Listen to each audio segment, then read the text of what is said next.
28 years. Vincent Torrino had managed to stay dead for 28 years. Which country was he living in with his stolen billions? What identity was he hiding behind? All the questions in Sarah Chen's mind suddenly became meaningless, because Wall Street's biggest criminal was living in the nursing home right across the street. Sarah Chen was a 68-year-old retired SEC investigator. It had been 3 months since she started living at Sunset Manor nursing home. Every morning she followed the same routine. Breakfast at 7, newspaper at 8, garden walk at 9. But this morning was different. A new resident was sitting in the cafeteria, about 72 years old, in a wheelchair, oxygen tank beside him. White hair, cloudy eyes, trembling hands, the typical appearance of a nursing home resident. Sarah returned to her newspaper. While reading the headline, "Dow Jones Hits New Record," she heard the old man's voice. "The stock market isn't a game, kids. The stock market is mathematics, and in mathematics, there's always a formula." Sarah's heart stopped. That voice was familiar. She slowly lowered her newspaper and looked at the old man. At first glance, just an ordinary grandfather. But Sarah's trained eye noticed the details. His hands were trembling, but there were traces of expensive watches on his fingers. His eyes were cloudy, but his gaze was sharp and calculating. Most importantly, when talking about the stock market, his voice had changed. Clearer, more authoritative. "My God," Sarah whispered to herself, "this is impossible."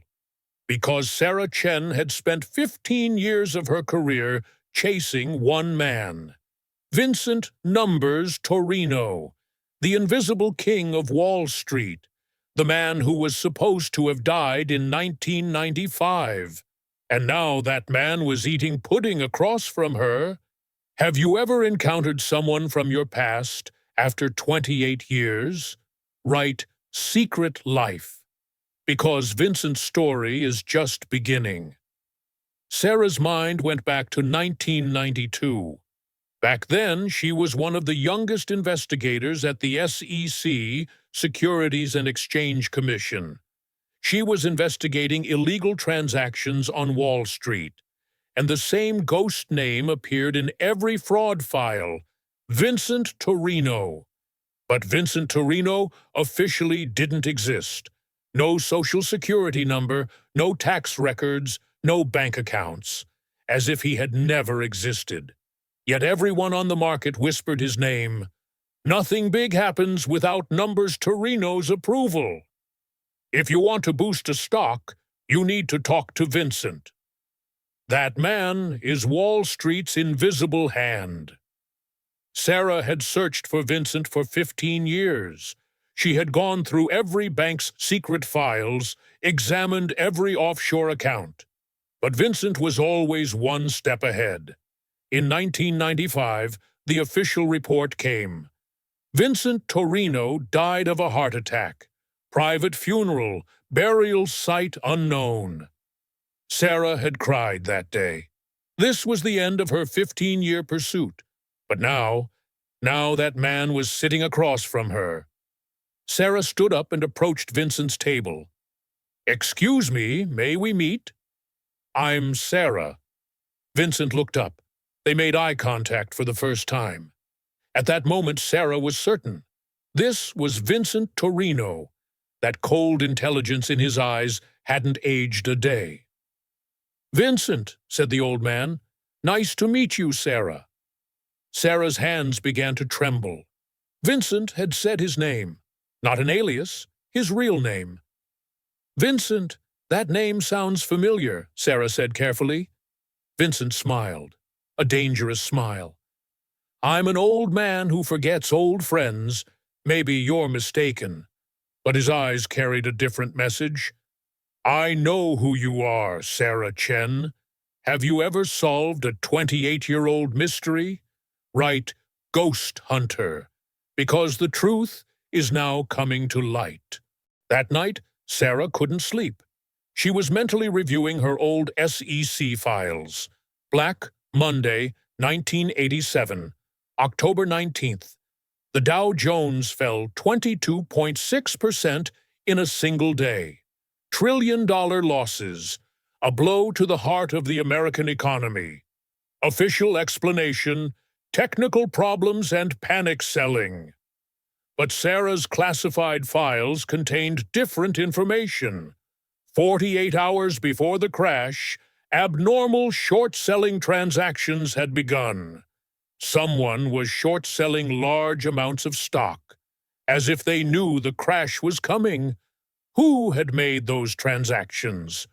The traces led to complex offshore accounts, and at the end of every trail was the same ghost name, Vincent Torrino. The next morning at breakfast, Sarah sat at Vincent's table. "Do you remember 1987, Vincent?" Vincent stopped chewing his cereal. "It's been a long time. Why do you ask?" "The stock market crash? Black Monday?" Vincent's eyes lit up. For a second, the old man mask fell. Sharp intelligence emerged from underneath. "Ah, yes, it was a tragic day. Many people lost their money." "Some people made a lot of money, too," Sarah insisted. Vincent looked at her. The game was ending now. "Sarah Chen, former SEC investigator. You searched for me for 15 years, and now you've found me." Sarah's breath caught. Vincent knew everything. "How?" "Because I was watching you too. While you were digging deep into my files, I was also looking at your files." Vincent leaned forward and whispered, "In 1987, I made $2.3 billion. I orchestrated the crash, and then I disappeared." Sarah's world shook. Was this the truth she had been seeking for 28 years? "Why are you telling me this?" "Because nobody cares anymore.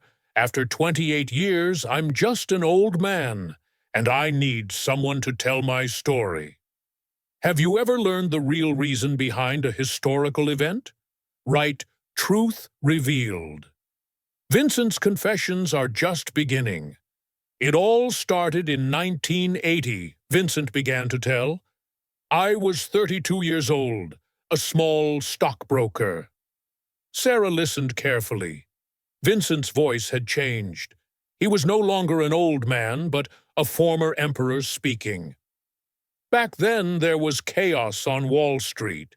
Everyone was trying to make money, but nobody saw the big picture. I saw it." "What did you see?" "The technology revolution was coming. Computers, electronic transactions, automatic trading. Whoever controlled this technology would control the market." Vincent closed his eyes, reliving the memories. "In 1982, I wrote my first program, an algorithm that manipulated stock prices. Very small changes, nobody notices, but big profits in millions of transactions. That was illegal. There were no laws yet. Electronic manipulation was a new concept. I was a pioneer." There was pride in Vincent's voice. "By 1985, I had built my secret network. I had access to 47 major banks' systems. I could read data from 23 investment firms.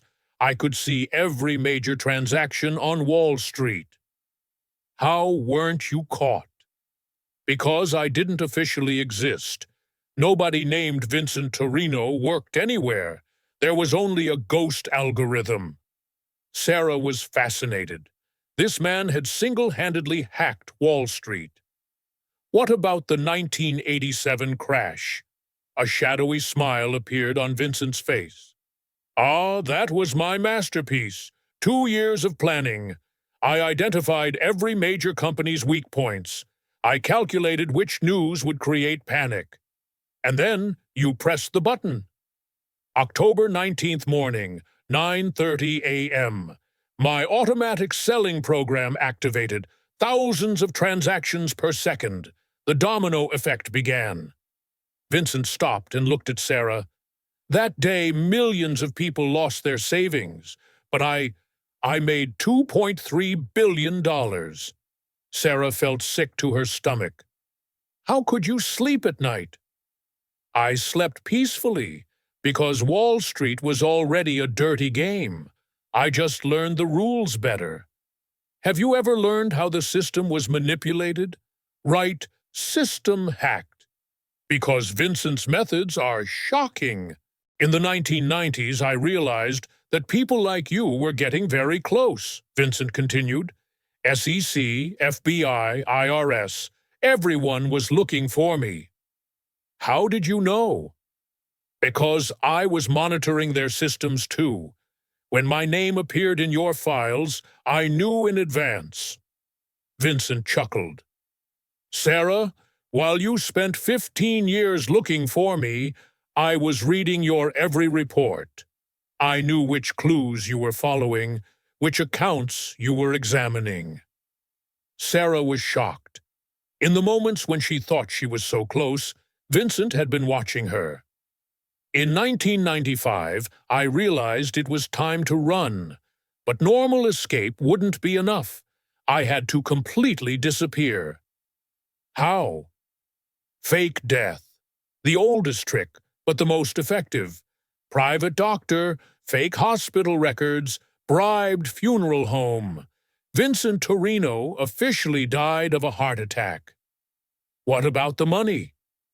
The $2.3 billion had already been distributed to 73 different offshore accounts. Cayman Islands, Switzerland, Panama, each account with a different identity. Vincent leaned back in his chair. And I started a new life with my new identity. Frank Morrison, retired accountant, an ordinary man living in a small house in Florida. Didn't you ever feel the risk of being caught in 28 years? I was scared for the first 10 years, but then I realized everyone had given up. Vincent Torrino had stayed dead, and the world had moved on. Sarah was curious. So why did you come here? To the nursing home? Vincent's face changed. For the first time, he looked sad. Because I got old, Sarah. I'm 72 years old. I have heart problems, diabetes, and I'm completely alone. Didn't he have family? When I cut ties with everyone 28 years ago, my real family died too. Frank Morrison never had a family. For the first time, there was regret in Vincent's voice. I had trillions of dollars, but nobody was beside me. And finally, I realized the biggest loss wasn't money, it was time. Have you ever seen great loss behind great success?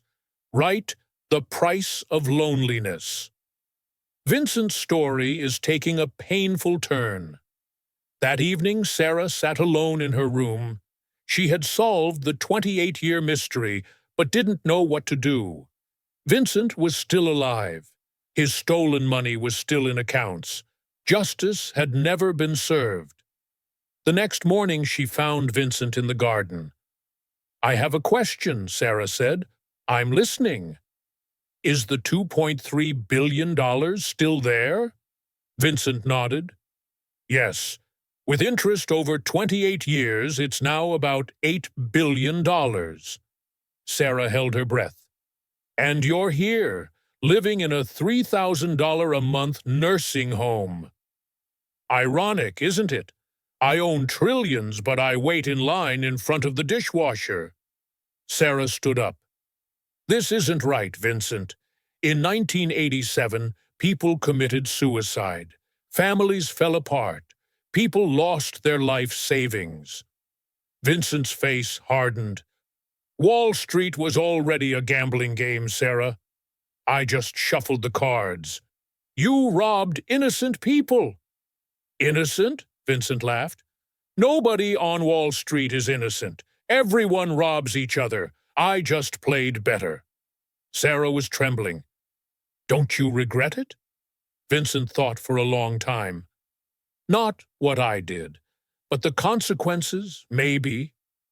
What do you mean? 28 years of isolation, 28 years of loneliness, 28 years of real friendlessness. I paid the price for the money. Vincent looked at Sarah. But now there's an opportunity. What opportunity? The opportunity to tell the truth, the opportunity to tell the real story. Sarah didn't understand. You're a former investigator. You can catch me, but instead of catching me, you can write my story. Why would I want to write your story? Because people have the right to know the truth. What happened in 1987, how Wall Street was manipulated, how fragile the financial system is.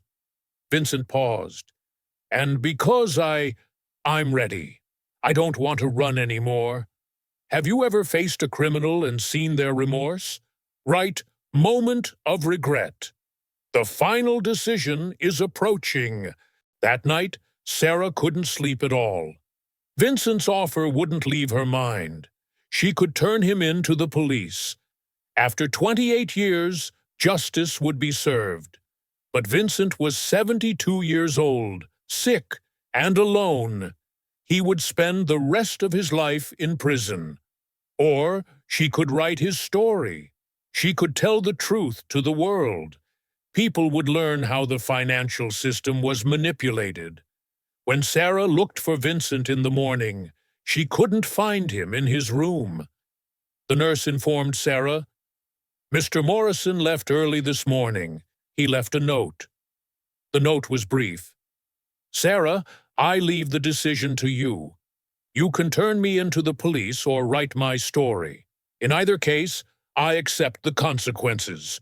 If you write my story, the offshore account codes are in safe 247. Password SEC1987. After 28 years, it's time to make a final decision. Vincent." When Sarah opened the safe, she froze. Inside weren't just bank codes. There were also legal documents stating he would donate 90% of the $8 billion. The money would be given as an education fund to the children of families affected by the 1987 crash. And at the bottom, one last note. "Money didn't make me happy, Sarah. But maybe it can make others happy. Real redemption is this." Sarah started crying. Vincent had really changed. Have you ever witnessed an unexpected redemption story? Write true repentance. Because the greatest change comes from the oldest sins. 6 months later, Sarah's book, Wall Street's Ghost, The True Story of Vincent Torrino, was published. The book became #1 on the New York Times bestseller list. It caused an earthquake in the financial world. The SEC introduced new regulations. Strict measures were taken against electronic manipulation on Wall Street. And the $8 billion was really donated. The Torrino Education Fund helped 3,247 families affected by the 1987 crash. Vincent disappeared the day the book came out. Sarah never saw him again. But every month a postcard came regularly, from different cities, different countries. The last postcard came from Italy. "Sarah, I'm living my real life, for the first time, without money, but with peace. Thank you for telling my story. A friend, Vincent." Sarah smiled as she looked at the postcard. Vincent Torrino had finally become free, after 28 years. If this story affected you, write "free after 28 years." Because true freedom isn't money, it's peace of conscience. Vincent's story teaches us this. Even the biggest criminals can change. Even the darkest pasts can be illuminated. But there's a price. 28 years of loneliness. 28 years of regret. 28 years of disconnection from real life. Money can buy everything. But it can't buy happiness, friendship, peace of conscience. Vincent Torrino had collapsed Wall Street, but in the end, he had collapsed himself, and only at age 72 had he found true redemption. Don't forget to subscribe for redemption stories of secret criminals. If this story affected you, like and share, because real justice sometimes comes through forgiveness.